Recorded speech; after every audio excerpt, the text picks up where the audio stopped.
ओम नमः शिवाय, हर हर महादेव, जय महाकाल। आप सबको पता है सावन का महीना चल रहा है और मेरे देव आदिदेव महादेव जी की कृपा आप सभी भक्तों पर ऐसे ही बनी रहे, आपकी सारी मनोकामनाएं पूरी जरूर हो।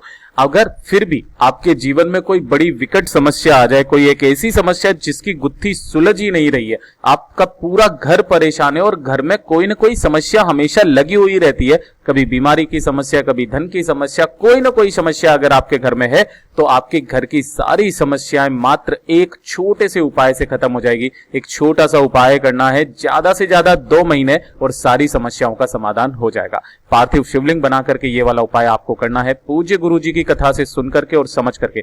पूरे उपाय को बड़े ही विस्तार से बताऊंगा, परंतु उससे पहले आप सबसे एक छोटी सी गुजारिश करूंगा कि जो लोग पहली बार आए हैं चैनल को सब्सक्राइब जरूर करना और वीडियो को लाइक करके महादेव जी का कोई सा भी प्यारा नाम कमेंट बॉक्स में लिखना मत भूलिएगा। और एक बहुत ही जरूरी चीज है जिसे मत भूल जाना, सिर्फ आदि परिक्रमा करनी होगी, आपकी सारी मनोकामनाएं पूरी होगी, सारी विकट समस्याएं टल जाएगी।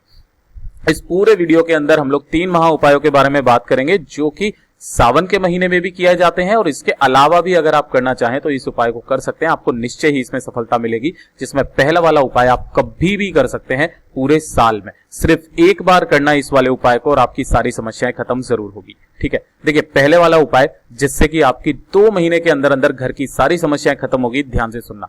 इस चीजों के लिए आपको चाहिए क्या उपाय करने के लिए, वो ध्यान से सुनना। आपको चाहिए होंगे फूल। कौन से फूल लेने हैं? सफेद फूल, है ना। कितने लेने हैं?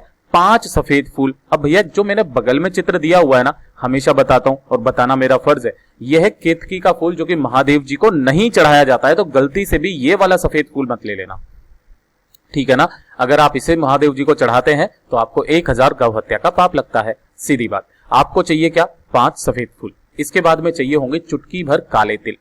क्या चाहिए? काले तिल, ठीक है ना। गुरुदेव ने कोई संख्या फिक्स नहीं बताई है कि 7, 21, 11 कितने लेने हैं, कोई दिक्कत नहीं है, एक चुटकी काले तिल ले लेना। और इसी के साथ जो सबसे महत्वपूर्ण चीज है जिसको आपको भूलना नहीं है वो है यज्ञोपवीत, जिसे हम लोग जनेऊ कहते हैं ना, ये वाला जरूर लेना। घर की सारी समस्याओं के लिए ये सबसे ज्यादा महत्वपूर्ण उपाय है। अगर आपने घर में देखा हो कभी कोई यज्ञ भी होता है तब भी हम लोग जनेऊ को जरूर काम में लेते हैं, ठीक है ना। ये सारी चीजें ले ली और इसी के साथ में आपको महादेव जी का जो आप अभिषेक करेंगे उसके लिए आपको पंचामृत बनाना होगा। पंचामृत बनाने के लिए आपको थोड़ा सा दही चाहिए, थोड़ा सा दूध चाहिए। दूध लो तो गाय माता का लेना, कच्चा दूध। इसी के साथ में आपको घी लेना होगा थोड़ा सा, थोड़ी सी आपको मिश्री और थोड़ा सा शहद। इन सबको अगर आप मिलाओगे तो पंचामृत बन जाएगा। चाहो तो आप इसके अंदर थोड़ा सा गंगा जल भी मिला सकते हैं, ठीक है। अब आपको यही सभी सामग्रियां लेकर के कहां पहुंचना होगा? बेलपत्री के पेड़ के नीचे। लेकिन जाओगे किस दिन? देखिए इस वाले उपाय को करने के कुछ खास दिन है जो गुरुदेव ने बताए हैं। पहला बताया, किसी भी सोमवार के दिन आप इस उपाय को कर लेना, है ना। अगर कोई सोमवार की अष्टमी आ जाए उस दिन इस उपाय को करना, सोमवार अष्टमी। और एक तीसरा दिन बताया वो है प्रदोष का दिन। इन 3 दिन आप इस उपाय को कर सकते हो, ठीक है ना। अब ध्यान से सुनना, आप जैसे ही बेलपत्री के पेड़ के नीचे पहुंचोगे तो बेलपत्री के पेड़ के नीचे जो भी मिट्टी हो ना, उसी मिट्टी से आपको एक पार्थिव शिवलिंग का निर्माण करना है, ठीक है ना। जो भी मिट्टी पड़ी हो, कोई जरूरी नहीं है कि आपको लाल मिट्टी, काली मिट्टी, पीली मिट्टी, जो भी मिले, आपको बेलपत्री के पेड़ के नीचे की मिट्टी ले लेनी है। और जैसे भी आप शिवलिंग बनाना चाहो, आप जलाधारी बना सको तो बना लेना, वरना ये वाला जो लिंग होता है ना, इस लिंग को जरूर बना लेना, ठीक है। तो इस तरीके से आपको पार्थिव शिवलिंग का निर्माण करना है। पार्थिव शिवलिंग का निर्माण करने के बाद में सबसे पहले जो आपको समर्पित करना है वो 1 लोटा जल समर्पित करके यहां पर, उसके बाद में आपको पंचामृत से इनका क्या करना है? अभिषेक करना है, जो आपने पंचामृत से बनाया हुआ था, ठीक है ना। पंचामृत से अभिषेक करने के बाद में जो तीसरे नंबर पर, पहले जल फिर पंचामृत का स्नान, फिर उसके बाद में आपको यज्ञोपवीत इसको इस तरीके से पहनानी होगी। अभिषेक करने के बाद में यज्ञोपवीत पहना दिया, उसके बाद में आपको 5 फूल यहां पर समर्पित करने होंगे। लेकिन किस तरह से करना है? पहला फूल यहां पर करना, दूसरा फूल यहां पर करना, तीसरा फूल यहां पर करना। आपको स्थान सबके पता है, पहला गणेश जी का स्थान, दूसरा कार्तिकेय जी का, तीसरा जो है माता अशोक सुंदरी का स्थान, चौथा ये वाला माता रानी का हस्तकमल, और 5वां सफेद फूल आपको समर्पित करना होगा शिवलिंग के ठीक ऊपर, ठीक है। अगर आपने जलाधारी नहीं बनाई है तो आप 5 के 5 जो फूल हैं वो सारे के सारे आप 4 तो उसमें से यहां पर लगा देना माता रानी के हस्तकमल पर, और 5वां जो है वो लगाओगे आप शिवलिंग के ठीक ऊपर, ठीक है। इस तरीके से चढ़ाने के बाद में आपने जो भी काले तिल लिए हैं उन काले तिलों को अपनी कामना कहते हुए यहां पर समर्पित कर देना। ठीक है। समर्पित कर देने के बाद में आपको करना क्या होगा, यहां पर आपको बाबा से निवेदन करना है, महादेव जी से निवेदन करना है कि हमारे जीवन में बहुत सारी विकट समस्याएं चल रही हैं, कुछ गुत्थी हैं जो उलझी नहीं रही है, सुलझी नहीं रही है, और इसी के साथ घर में बहुत सारी समस्याएं चल रही है, कुछ भी अच्छा नहीं हो रहा है। प्लीज मेरे देववादिदेव महादेव मेरी इस समस्या को हल कीजिए। ऐसी कामना करने के बाद में आपको खड़े होना है, और खड़े होने के बाद में आपको इसी शिवलिंग की आधी परिक्रमा करनी है। जैसे आप यहां से अगर आप परिक्रमा स्टार्ट करेंगे ना, तो आपको यहां तक जाना है, और यहां तक जाने के बाद वापस यहीं से आ जाना है।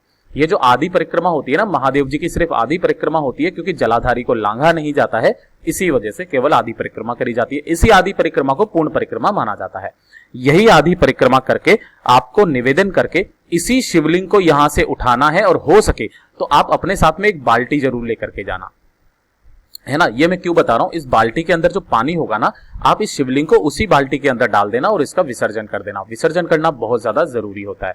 अगर आप बाल्टी ना लेकर के जाओ तो इसको उठाना और किसी भी नदी, तालाब, सरोवर में जाना, वहां पर जाकर के इसका विसर्जन कर देना। छोटा सा उपाय है मात्र, ज्यादा से ज्यादा 2 महीने, जो गुरुदेव ने अपनी कथा में बताया कि ज्यादा से ज्यादा 2 महीने आपकी सारी समस्याएं खत्म हो जाएगी घर की। बहुत ही अचूक उपाय है, जरूर कीजिएगा।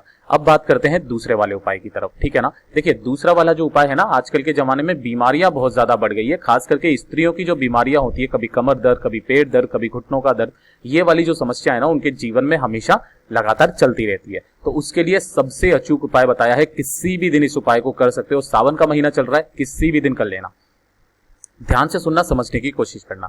आप सब लोगों के घरों में क्या होता है, इस तरीके से किचन होता है, ठीक है ना। पुराने घरों में जो परिंदा होता था, देखिए यहाँ पर जो सबसे यूज की जो चीज है ना, काम की जो चीज है, वो है परिंदा। परिंदा उस चीज को कहते हैं जहां पर पानी पीने का स्थान होता है।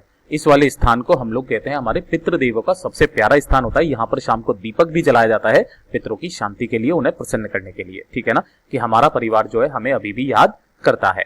तो ये जो परिंदा होता है, आजकल के जमाने में तो मिलता नहीं है सब, वो तो आरओ सिस्टम लगा लेते हैं। तो उस आरओ को भी आप एक तरीके से अपने घर का परिंदा ही कह सकते हैं, ठीक है ना। और अगर आपके घर में इस तरीके से मटका है तो बहुत ही अच्छी बात है। आपको इसी मटके में से पानी लेना है सुबह सुबह, ठीक है ना। और 1 लोटा पानी ले लेना या 1 गिलास पानी ले लेना, जो भी आपके पास में पात्र है, और उत्तर दिशा की तरफ, किस दिशा में, उत्तर दिशा की तरफ मुंह करके वहीं पर खड़े हो जाना है, खड़े होकर के पीना है। ये चीज ध्यान रखना। खड़े होकर के कुंदकेश्वर महादेव जी का स्मरण करके और अपने पितरों का स्मरण करके, पितरों का और साथ ही साथ कुंदकेश्वर महादेव जी का स्मरण करके, आपको 7 बार अपना नाम और गोत्र बोल करके 7 बार पानी का घूंट लेना है। जैसे कि आप अपना पहली बार नाम बोलेंगे और गोत्र बोलेंगे, उसके बाद में कुंदकेश्वर महादेव जी और साथ ही साथ पितरों का स्मरण करके 1 घूंट पी लेंगे। फिर से वापस आप क्या करोगे, अपना नाम और गोत्र बोलेंगे, फिर से 1 घूंट पी लेंगे, फिर आपको अपना नाम और गोत्र बोलना है, फिर से वापस 1 घूंट पी लेना है। इस तरीके से आपको 7 बार अपना नाम और गोत्र बोल करके 1-1 घूंट पीते चले जाना है। बाकी का गिलास ऐसा का ऐसा ही रख देना है। जो स्त्री, महिला, पुरुष इस वाले उपाय को कर लेता है ना, उसके शरीर की जो भी शारीरिक बीमारियां होती है वो हमेशा के लिए खत्म हो जाती है। ये हो गया पूज्य गुरु जी का दूसरा सबसे अचूक उपाय।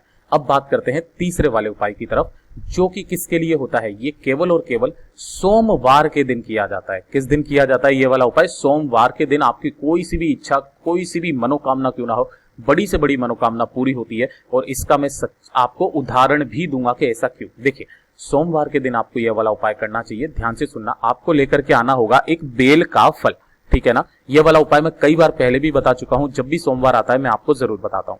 एक बेल का फल ले आना, और इस बेल के फल को आपको क्या करना होगा, जलाना होगा। इसके अंदर कपूर वगैरह जो भी आपको डालना है डाल देना, और उससे आपको इसको अच्छे से जला लेना है। जलाने के बाद में इसकी बनेगी भस्म, यानी कि इस तरीके से राख। इस राख को छान लेना है ना, और इस राख को छान करके जो भी एकदम से प्योर मिलेगी ना, बाद में छन्ने के बाद में इसके जो मोटे मोटे गुठलियां वगैरह जो भी होती है वो सारी निकल जाएगी। केवल आपको भस्म चाहिए। उस भस्म को आपको एक सफेद कलर के कपड़े में बांध करके और पोटली बना लेनी है, ठीक है ना। क्या कर लेनी है, पोटली बना लेनी है। और जब भी सोमवार का दिन आए, आप महादेव जी के मंदिर जाएं, और आपको अपनी पूजा अर्चना करने के बाद, देखिए ध्यान से, इस तरीके से ही जो उज्जैन में भी महाकाल जी का मंदिर होता है ना, वहां पर भी भस्म आरती होती है। भस्म को महादेव जी के ऊपर चढ़ाया जाता है सफेद कपड़े में से ही, अगर आप देख पा रहे हो तो, ठीक है ना।